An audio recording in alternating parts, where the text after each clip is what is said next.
At a price tag of 49,000 rupees, is OnePlus 7 Pro the best choice, or does it have any flaws? Let's find out. Hi there guys, I'm Nikhil from GreedyTech, and in this video I'll be doing a complete review of the OnePlus 7 Pro after 3 weeks of usage. Now let's get started. Now this is by far the costliest OnePlus phone ever launched, at least for the base variant, and it has some pretty tough competition going on. Like you can get an iPhone XR in India for about 54,000 rupees, and you can even get the Samsung S10e for about 51,000 rupees. Now these are retail phones and you can negotiate the price to bring them down further.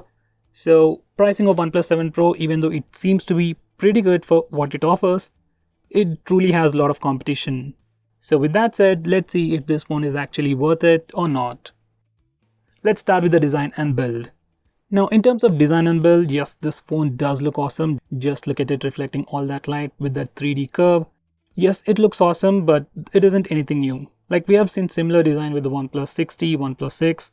Yes, there might be a slight difference in the overall curves, but still at the end of the day, it is the same glass panel, which is a fingerprint magnet and super slippery, and I'm always worried about dropping it and breaking it. So at the end of the day, we always end up with a case. And once we put on the case, the design doesn't really matter, at least not for me. So in terms of design and build, I leave it up to your personal preference. Personally, I don't like it or hate it either. Now one major improvement done to the overall design would be the water resistance. This phone doesn't have any official IP certified water resistance, but the entire phone is very well built and it is water resistant. You can check out videos online where they test by putting this phone in the water, submerging it, even popping out the camera inside the water. Phone still works. So this phone is definitely water resistant, and that's a major improvement when you compare it with the previous OnePlus phones.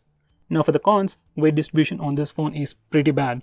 Initially when I started using this phone, I could feel the phone to be very heavy, and when I was watching videos in a single hand, I could feel that it was tilting to one side or pulling it one direction. With that said, I've already been using this phone for about 3 weeks. I got used to it. So it's a con and you can live with it.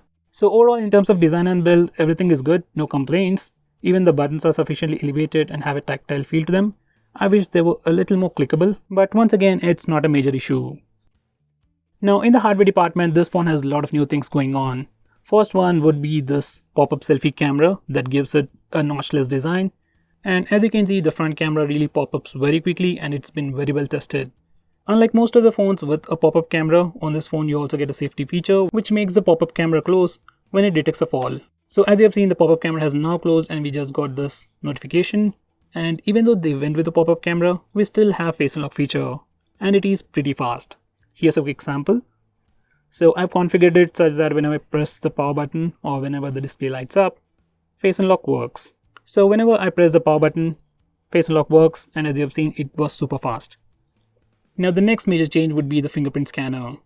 Even the OnePlus 60 had an in-display fingerprint scanner, but it was kinda slow and most of the time I ended up using the face unlock feature. But on this phone, fingerprint scanner is insanely fast. Well, not insanely fast, but pretty fast and usable. So as you can see, it unlocks the phone in probably less than a second. It's definitely usable. And this particular fingerprint scanner is definitely the fastest in-display fingerprint scanners I've seen so far, at least June 2019. Now this phone doesn't have any feature like always on display, instead you get ambient display. So if you want to use the fingerprint scanner, you either have to touch the display once or else you can simply lift it for ambient display and you can check out the fingerprint scanner's location and then place your finger to unlock. Now the next major change would be the haptic feedback or the haptic engine itself. OnePlus boasts a lot about it.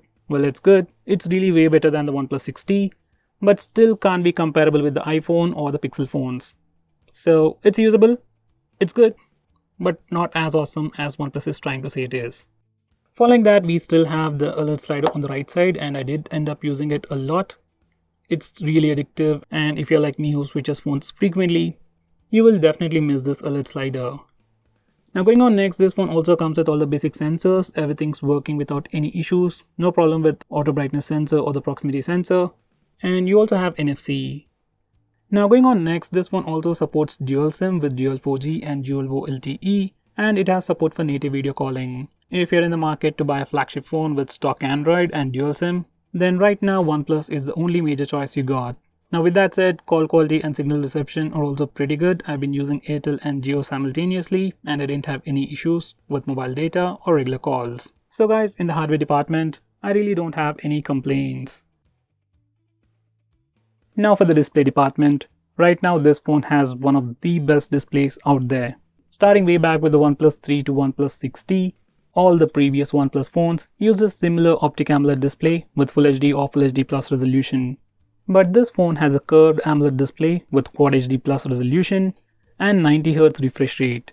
Because of the new aspect ratio and the massive 6.7-inch display size, phone does feel a bit too long, but still looks awesome, especially as it doesn't have any kind of notch. Watching videos or playing games is awesome. If you're a gamer, you will really appreciate the 90Hz refresh rate.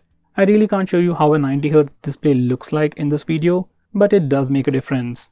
For over 3 weeks, I have been using this phone in Quad HD Plus resolution with 90Hz refresh rate. Everything was pretty smooth and even the battery life was also pretty good. I didn't have any phantom touch issues either. Because of the curved display, there are some accidental touches at the side.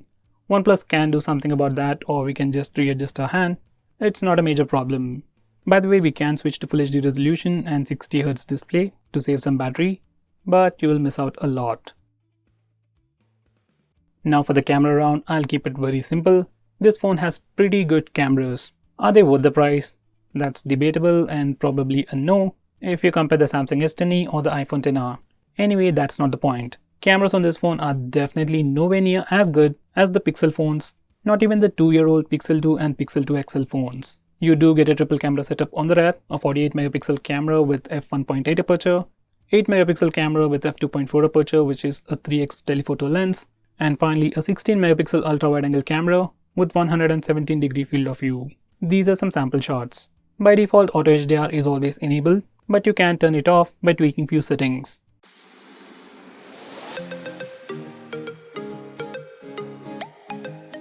These are some portrait shots.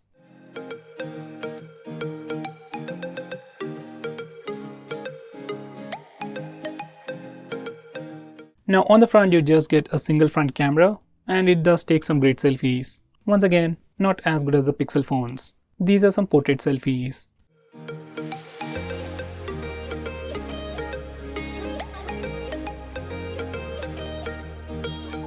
This phone also has a dedicated night mode which OnePlus calls Nightscape, and it does a decent job.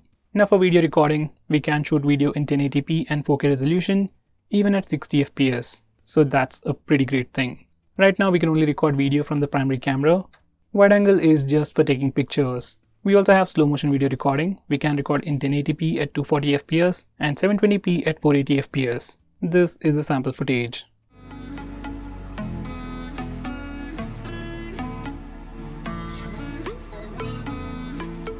So guys, to conclude, so far the cameras are the only downside for this phone. OnePlus can further improve the camera performance with some software updates. It has been doing it for the past few weeks, and we can get drastically better results by using Google's Gcam application, but still it is nowhere near the Pixel phones. So at the end of the day, you really have to compromise in the camera department. Now for the software department, this phone is running Oxygen OS based on Android Pie. This phone has the same old features we have been seeing on the previous OnePlus phones, OnePlus 6T, OnePlus 6, and even the OnePlus 7, and has some few extra features like the Fanatic mode which can be ignored. In the software department, there isn't anything particularly unique on this phone. With that said, what it already has is pretty good and it works really well. Now initially when the phone was launched, there were a few software bugs, like whenever I end a call, it takes me directly to the home screen, and while I'm on the call, sometimes video on Netflix plays automatically. So there were some bugs at the beginning, but most of them are fixed right now. Even the memory management is pretty good on this phone. So overall there are no issues in the software department, and if you really want, you can also try out Android Q with the beta program. Now for the performance round, it's a clear winner. OnePlus phones have always been a beast in terms of performance, and the same applies even to this phone. These are the Antutu and Geekbench scores just for a quick reference. Everything was super smooth, there were no hiccups, there was no lag, especially while gaming. Thanks to that 90Hz display, everything felt much more smoother. Now in the audio department, once again OnePlus 7 Pro brings in a major update. It is the first OnePlus phone to sport stereo speakers, and they are super loud. in terms of audio quality, they're not that impressive, but they do sound pretty loud.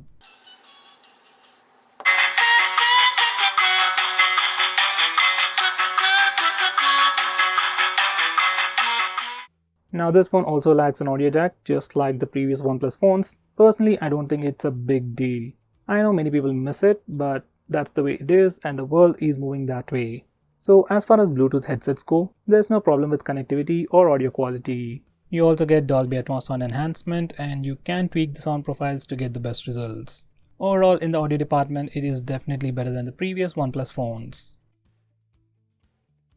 Now finally, for the battery department, this phone sports a 4000 mAh battery, supports fast charging and comes with a watt charger inside the box with a maximum output of 30 watts. Battery life on this phone is just awesome. On average, I got about 4 to 5 hours of screen on time. That's with all kinds of usage, Wi-Fi and mobile data always on. I took a lot of pictures, watched a lot of videos and took a lot of calls as well. I have tried using the phone with Full HD resolution and 60Hz display, and the battery life wasn't all that different from Quad HD resolution with 90Hz display. Like, there is a difference of 1 hour of screen on time, but that's definitely negligible considering the overall experience. So even on high usage, I got about 4 to 5 hours of screen on time, so that's pretty good. And finally, that watt charging is insanely fast. You can get up to 96% of charge. That's 0 to 96% in just 60 minutes. So it is that fast. Overall, in the battery department, I just have one issue or one wish, is this phone should have come with wireless charging. Like, that's the only thing that I miss in the battery department. So guys, to conclude, OnePlus 7 Pro is truly a flagship with a lot of great things going on, especially in terms of display, performance and battery life. But it does have the same con with all the previous OnePlus phones, that's the camera department. So if you're willing to compromise a bit in the camera performance, like if you're not expecting flagship level performance or a pixel level performance, then yes, you can definitely get the OnePlus 7 Pro. Now if you are picky about the camera performance and you want the best at a price, then there really isn't any other choice. You have to skip this phone and get the Pixel phone instead. Now if it was me and I have to buy a phone under 50,000 rupees, then I would definitely go for the OnePlus 7 Pro and compromise a bit in the camera department. So guys, what would you do? Will you prefer the OnePlus 7 Pro or something like an iPhone XR or a Samsung S10e? Do let me know by commenting below this video, and if you're planning to buy this phone, use the link in the description. It always helps the channel, and if you want us to make any specific video, tweet out to us with the hashtag AskGreedyTech on Twitter and we will try to make it as soon as possible. I'm Nikhil from GreedyTech signing off. Have a nice day.